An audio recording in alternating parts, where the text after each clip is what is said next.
Sure? Okay, John. Good morning. Oh. You want to try it again? Okay. 1, 2, 3. Good morning. That's better. Now that you got the cobwebs cleared out, make sure that we might have a chance of you listening. I want to talk to you this morning about the fact that little things and little people are very important to God. Little things and little people are very important to God. You know any little people? How many little people do you know? You don't know any little people?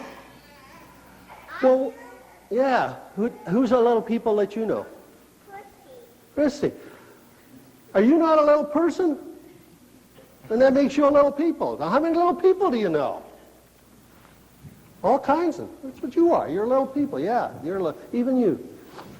You know that one of the most amazing things in the stories about Jesus, and one of the most amazing things that ever happened in the world, needed a little person and little things before it could happen. Did you know that? It needed a little person and little things before it could happen. One day, Jesus was sitting, and he was teaching a whole lot of people, probably just somewhat similar like I'm sitting teaching you, except there were thousands. Maybe, how many do you remember? How many thousand? One time in the Gospels, he tells us how many thousands Jesus was teaching. Do you remember? 5,000, right. 5,000. Wow. What a lot of people, right? And guess what? They all got hungry. And Jesus' disciples said, Lord, we got a problem. We got all these people are hungry. Jesus said, well, feed them. They looked at Jesus, what, are you crazy? Are you out of your mind, Lord? Feed them. How am I going to feed 5,000 people? We can't even feed the 12 of us, never mind the 5,000. Now, do you remember the story, some of you? There was a little person there, right? And what did the little person have? Some bread and fish. Some bread and fish. Do you remember how many fish? Somebody? How many fish? Somebody else? Can you tell me how many fish?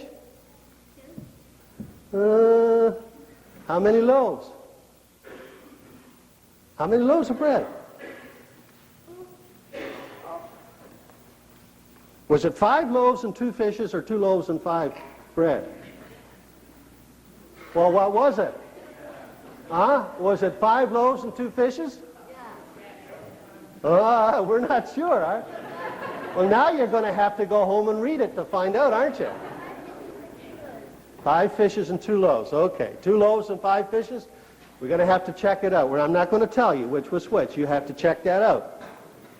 But that little number, I mean, only 5 and 2 and a little person, and Jesus took that. He took the gift of the little boy who gave his loaves and his fishes to Jesus, and he fed 5,000 people. And we read that story all the time. We think, what a wonderful story it is about what Jesus can do. And it is. But did you notice that Jesus couldn't do it without the help of who? A little boy. And what the little boy had to give Jesus. So I want you to remember that just because you're a small person and you don't have a whole lot, doesn't mean that Jesus can't do special things with what you have.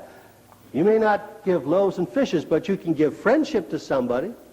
You can bring somebody with you to church school and say, I want you to come to church school with me. Or you can be friends with somebody, and when you're playing with them, you can say to them, hey, you want to know about somebody special that I know about? And you can tell them about Jesus. And when you do those little things, Jesus is going to do something special with those little gifts. So I want you to remember, when you are thinking about you're small and you haven't got much and you can't do much for God or for Jesus, you can. Because Jesus will do something really special with the small things and small people. Okay? Off to church school.